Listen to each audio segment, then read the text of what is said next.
ফিলিস্তিনের অবরুদ্ধ গাজা ভূখণ্ডে ইসরায়েলি বর্বর হামলায় আরও 40 ফিলিস্তিনি নিহত হয়েছেন। এতে করে উপত্যকাটিতে নিহতের মোট সংখ্যা ছাড়িয়ে গেছে 37,830। এছাড়া গত বছর অক্টোবর থেকে চলা এই হামলার আহত হয়েছে আরও প্রায় 87,000 ফিলিস্তিনি। রবিবার 30 জুন এক প্রতিবেদনে এই তথ্য জানিয়েছেন বার্তা সংস্থা আলাদেলু। প্রতিবেদনে বলা হয়েছে, গত বছর 7 অক্টোবর থেকে গাজার ভূখণ্ডে চলমান ইসরায়েলি আগ্রাসনের মোট মৃতের সংখ্যা 37,834 জনে পৌঁছেছে বলে শনিবার অবরুদ্ধ এই ভূখণ্ডটিতে স্বাস্থ্য মন্ত্রণালয় জানিয়েছেন। মন্ত্রণালয়ের এক বিবৃতিতে বলা হয়েছে, হামলার আরও 86,858 জন আহত হয়েছে। বিবৃতিতে বলা হয়েছে, গত 24 ঘন্টায় ইসরায়েলের হামলায় 40 জন নিহত এবং আরও 224 জন আহত হয়েছেন। অনেক মানুষ এখনও ধ্বংসস্তূপের নিচে এবং রাস্তায় আটকা পড়ে আছেন,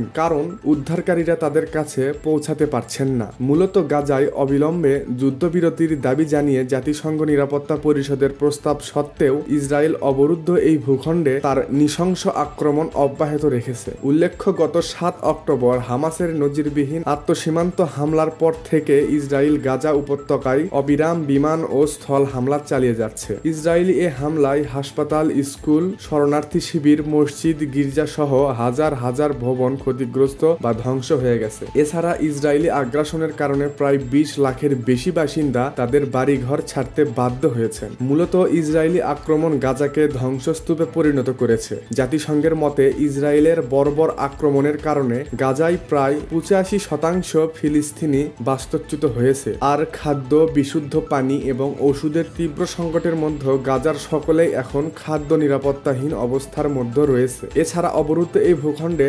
60% অবকাঠামো ক্ষতিগ্রস্ত বা ধ্বংস হয়ে গেছে।